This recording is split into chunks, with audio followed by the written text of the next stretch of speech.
How's it going, YouTube Nation? I am Average Will, and welcome back to the newest episode of Saturday Sit Down. This is episode number 4.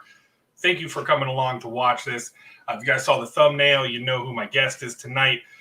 But yeah, so just kind of to bring people up to speed, I didn't have an episode last week. So this is a 30-minute live stream where I bring a guest in and we kind of just sit down and, have a little chat. You guys get to know the guest a little bit better. We talk a little bit, and then we get on with the rest of our evening. So I want to say thank you guys for coming out. We've already had some people in the chat. We've got Lacrucis saying woohoo here early as always. He was here a half an hour early. You got Paul Dunn with the Flames.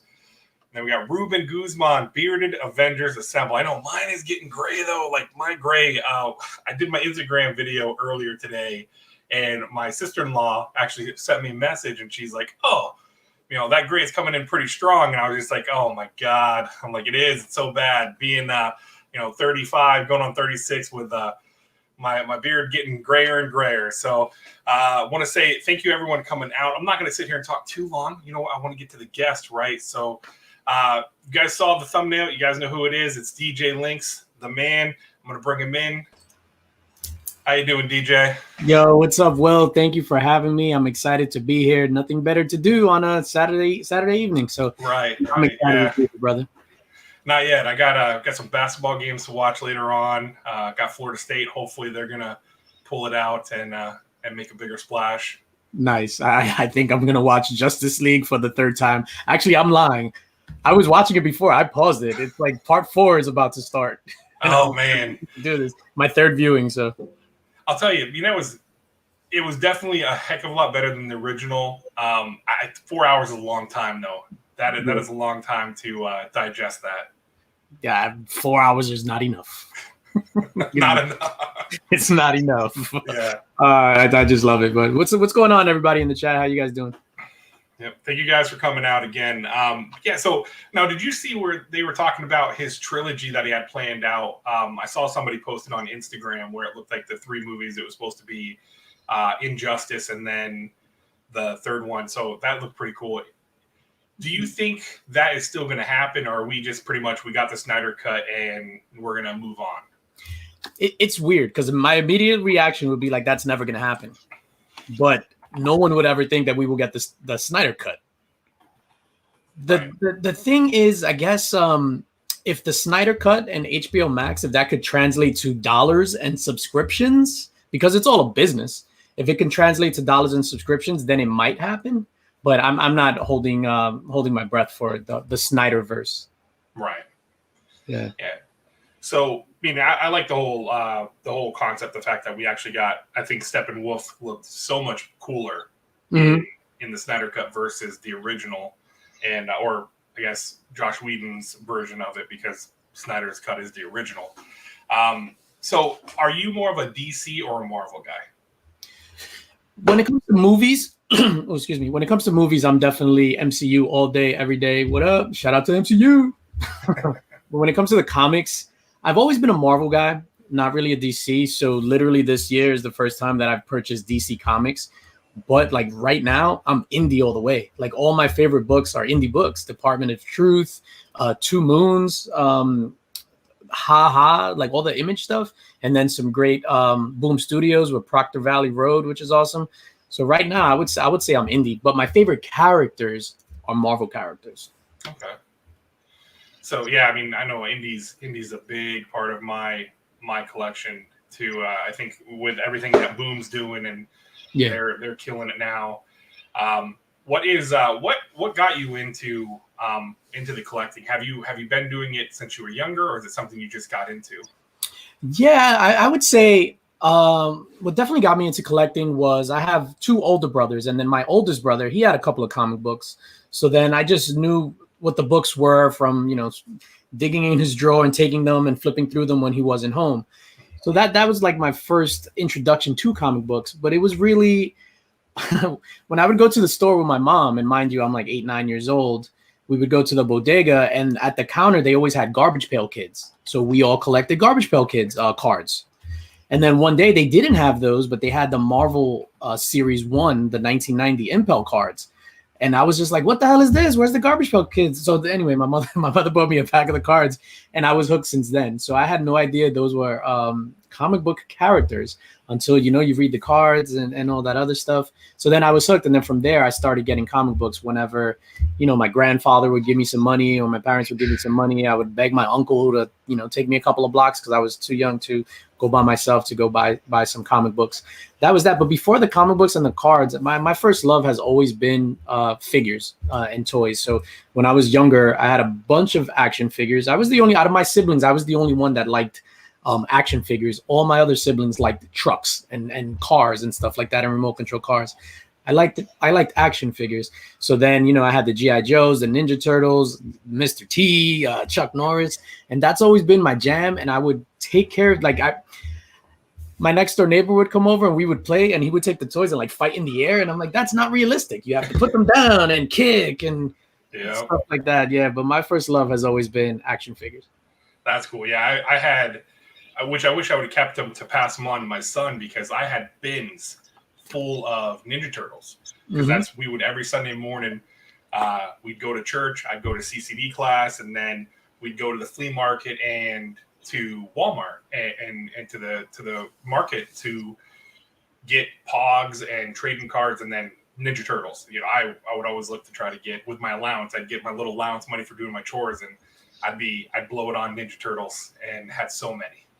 Yeah, I had a bunch of Ninja Turtles. They disappeared overnight. I want to say I'm still fighting with my brothers about that. It's like, who the hell took my Ninja Turtles? Literally the case where it held, I think it held 10 figures, 5 in the front, 5 in the back, disappeared overnight. But Ninja Turtles has always been my jam. I'm so glad that they re-released the classic figures. Nickelodeon re-released the classic figures, because I was searching for the old school figures, but I'm not trying to pay an arm and a leg. So I was happy that they re-released those. I picked those up. Recently, I picked up the original Ghostbusters, but the re-release of the Ghostbusters, so not as to pay an arm and a leg. And I'm super happy, man. But yeah, Ninja Turtles definitely my jam. I don't know about that. Legion of Comics is talking about Pogs, his slammers are better than mine. I had some of the coolest slammers. I had a coffin slammer that was just like brass, solid brass. That was the big boy that I'd bring out and hit the stack with it. So yeah, I see the statues that you got behind you. Those are cool.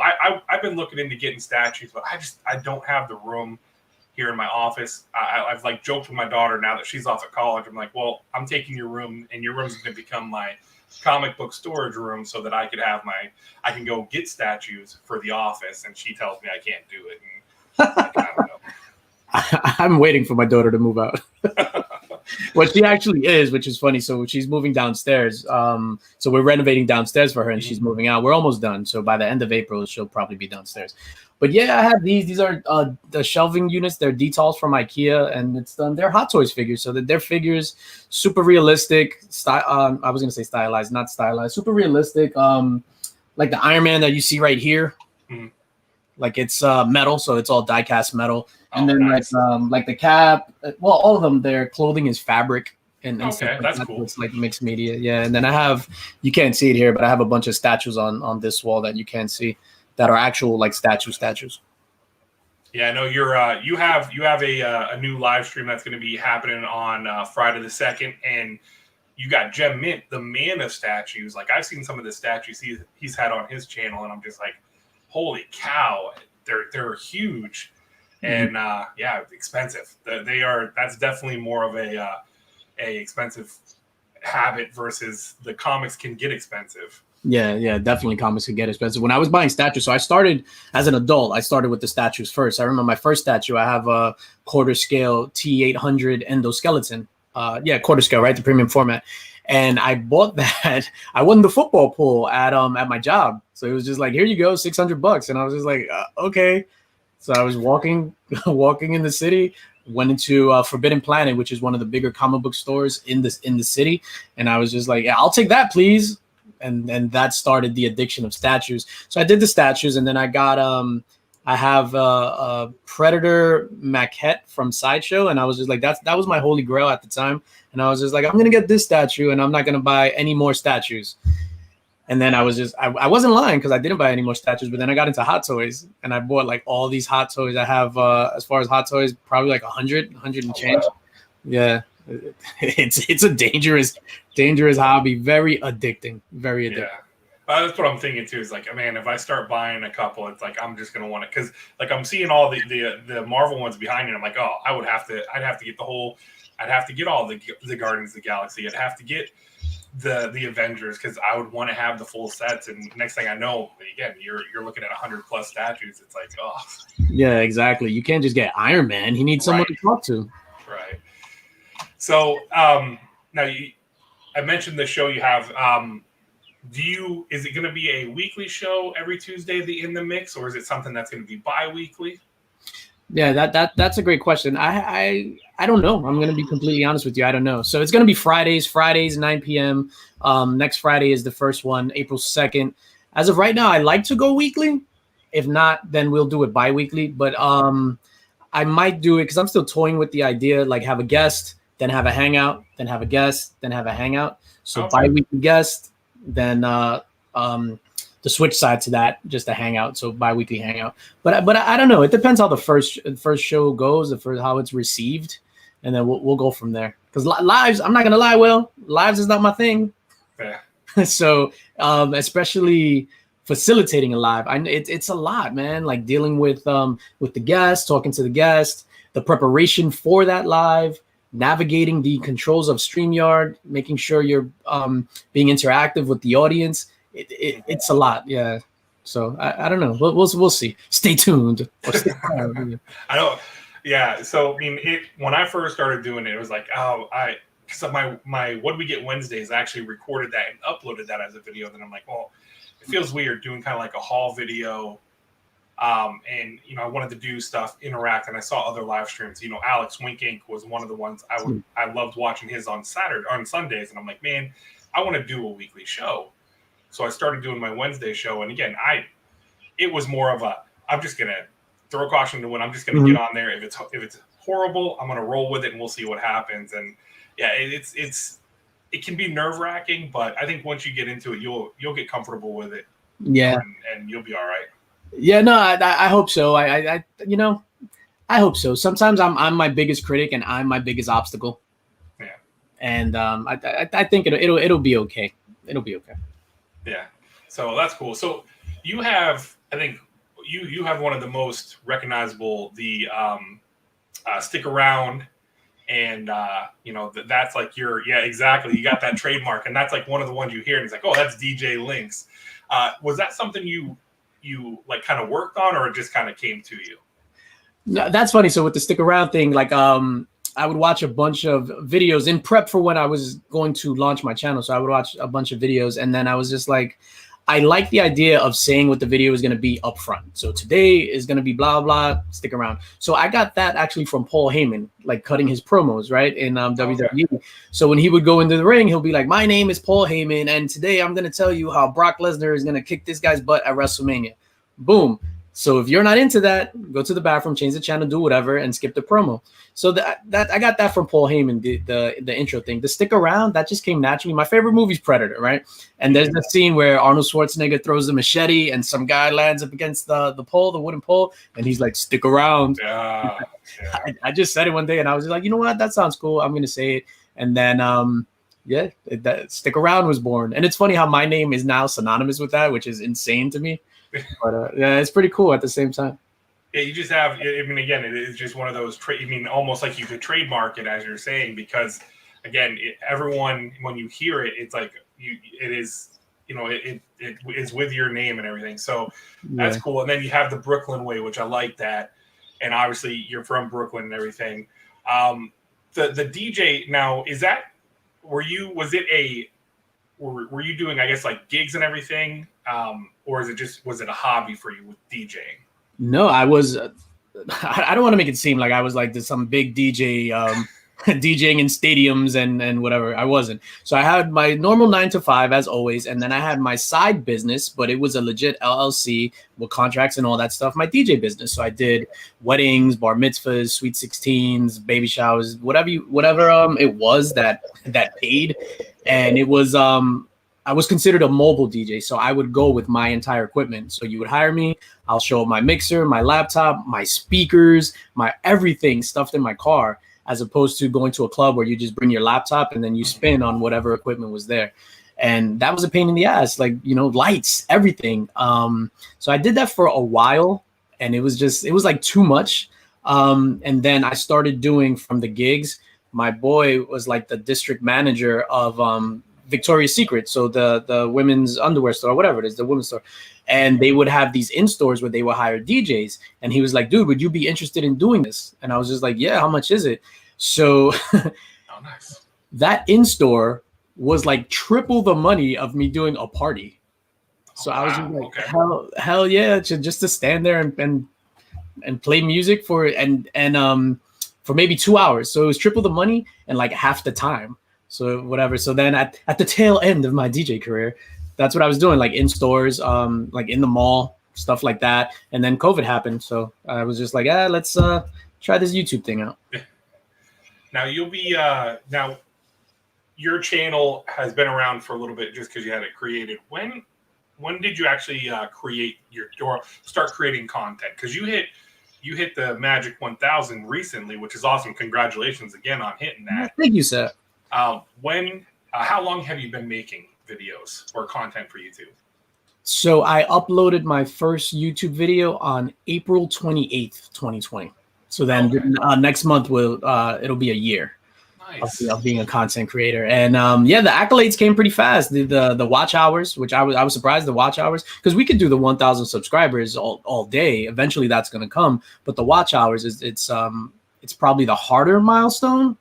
I've heard. 4,000. Yeah, the 4,000 watch hours. And I hit that first, and then the 1,000 subscriber milestone soon after that. And I'm humbled. It's such a humbling feeling to know there 100 people watching, 200 people when you hit those milestones, and then you hit that 1,000 people watching. There's just a sense of validation and a sense of recognition. And in my real life, that's what I strive for, the validation and the recognition, as opposed to some sort of like monetary incentive.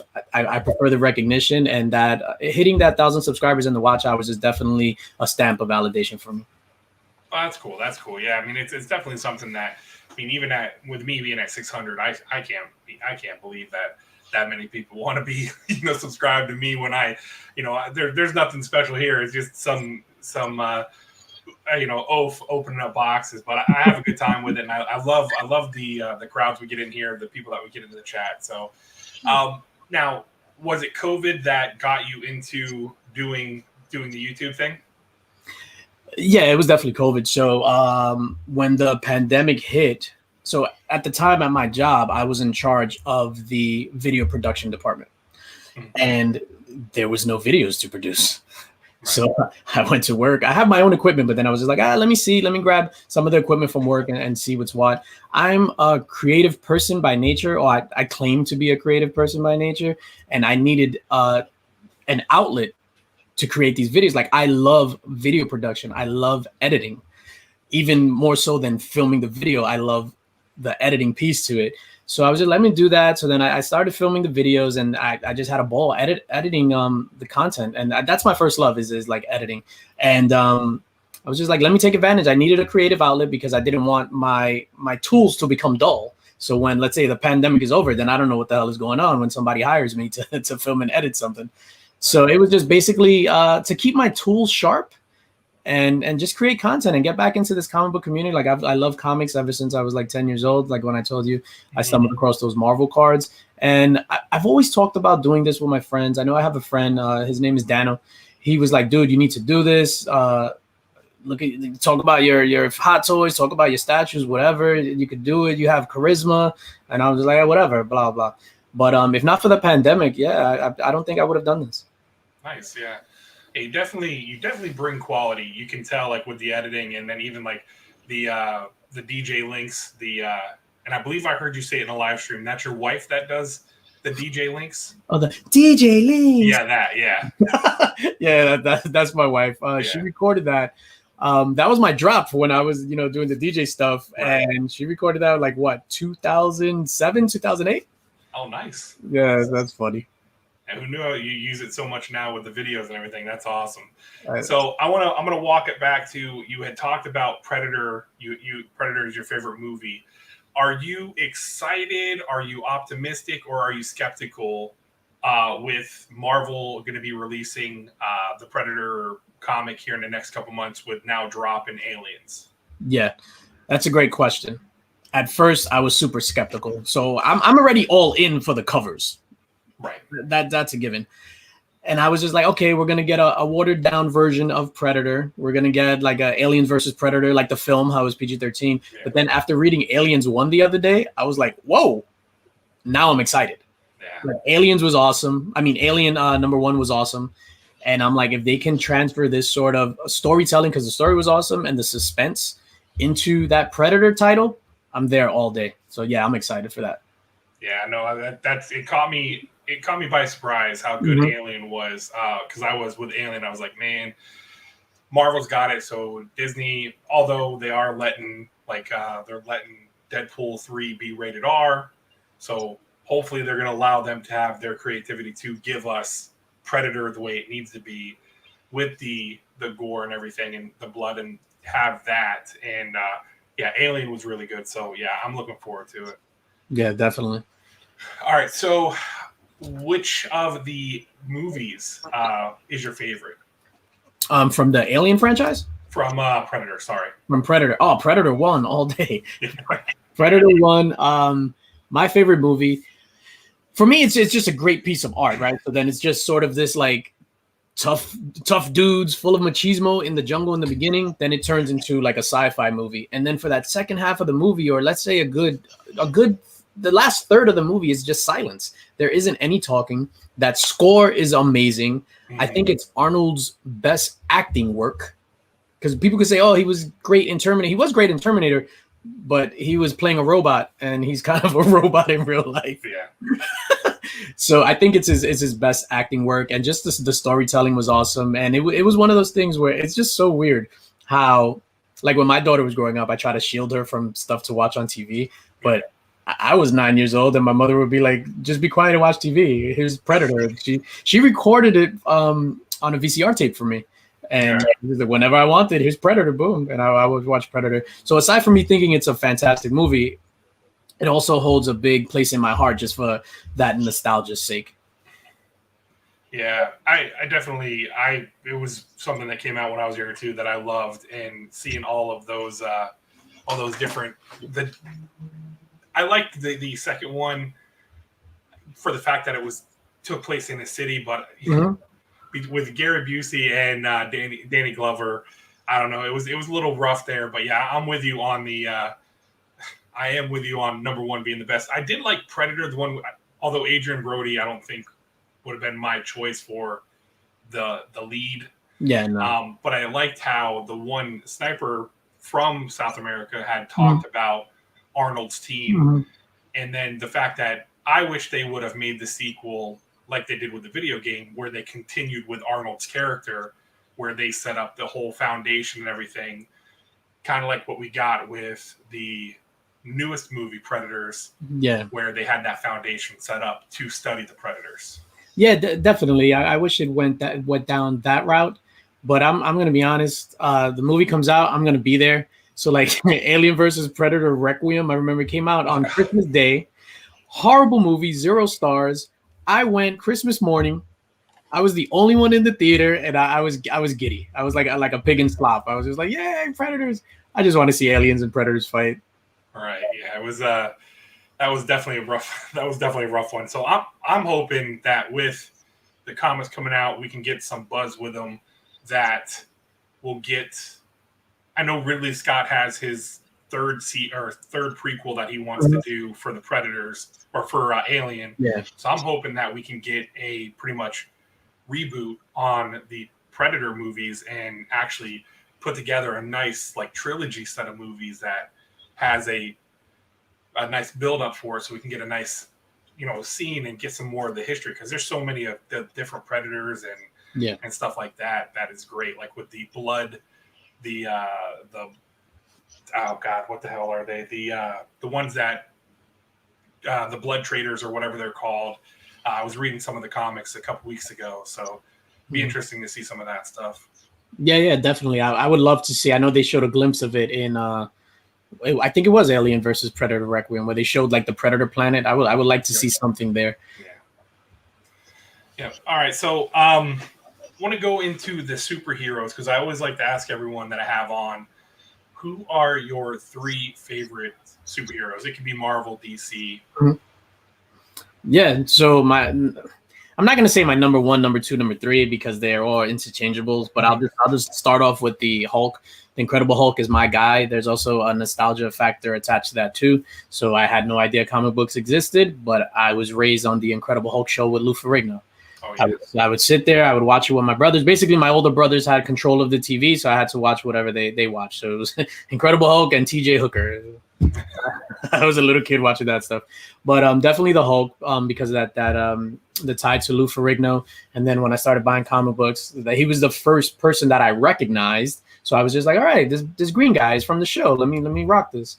And so the Incredible Hulk, Thanos. Thanos is my guy. Infinity Gauntlet is probably my favorite storyline of all time. Definitely holds a place in my heart for nostalgia. I got it when it came out, going to the comic book store, getting those books. I was super happy about it.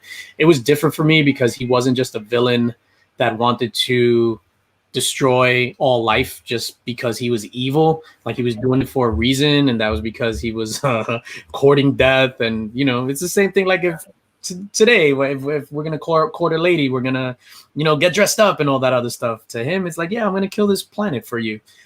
So that, and then the Punisher. So this is gonna sound so weird. As buying all my comic books back then, I was a very violent child. Not that I was a violent child, but I gravitated towards violence because of all the stuff that my older brothers made me watch.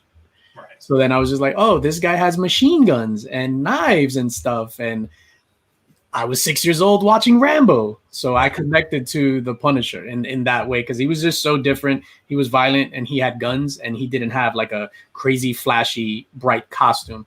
So top 3, Hulk, Thanos, Punisher. Cool. Good. That's a nice trio there.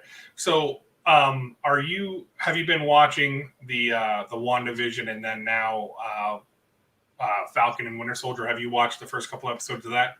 Yeah, so I loved WandaVision from the beginning. I loved WandaVision.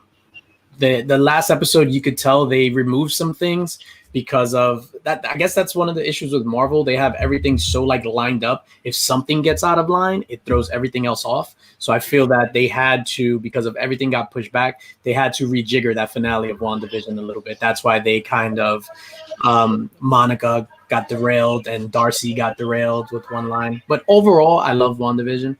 Winter Soldier and Falcon and Winter Soldier, I'm loving it. Like legit, it's like every episode is a movie. I'm loving the spectacle of it. I'm loving the themes of it and showing they're really delving into like racial inequality in this country. And that hits home for me. And I'm surprised that they're tackling such a heavy topic on Disney Plus, but just the spectacle of it is amazing. All right. So with the shows that have been announced, you've got She-Hulk, Ms. Marvel, and all the stuff that hopefully we'll get this year. Is there something in particular that's really that you're excited to see? I think out of all the shows that was announced, I think Moon Knight probably. I don't know a lot about the character. I think Oscar Isaac is a fantastic actor. I loved him in Ex Machina and some other stuff. I think he totally missed the boat on Apocalypse, but that's not his fault. He was doing what he was told by the director. So I'm excited about the Moon Knight character. I'm excited about the Moon Knight lore. I think he's going to bring his best because he's subconsciously probably going to try to make up for what happened with X-Men Apocalypse. So I think he's going to bring his best, and he's just a great actor. And yeah, I'm excited to learn more about the Moon Knight character. So definitely Moon Knight. Yeah, that's cool. Yeah, I'm definitely, like I saw they put the list out of stuff that's supposed to be coming out this year. The What If is going to be interesting to see exactly what's covered in that, because I'm a big fan of the What If books, especially What If 10, because that's in my mind that's the first appearance of Jane Foster as Thor. So, yeah. But definitely cool to see that they're doing. And the one thing I wish they would do is more. They would take kind of like the nod from HBO Max and even Netflix, and not do the premiums, because like the Raya, the Last Dragon, my son wants to watch that, but for that movie, I'm like, I'm not paying the $30 premium thing to watch that. We'll wait a month or two for it to come out. So I hope with the new movies, they don't do the same thing. They'll see with how Snyder's Cut went, and then the fact that next week we're getting King Kong vs. Godzilla. A couple weeks after that, we're going to get Mortal Kombat. So hopefully they'll see and be like, yeah, maybe we don't need to do the premium. Yeah, I hope so. I know they announced Black Widow, and Black Widow is going to be on the premium. I don't know if that's like the best move.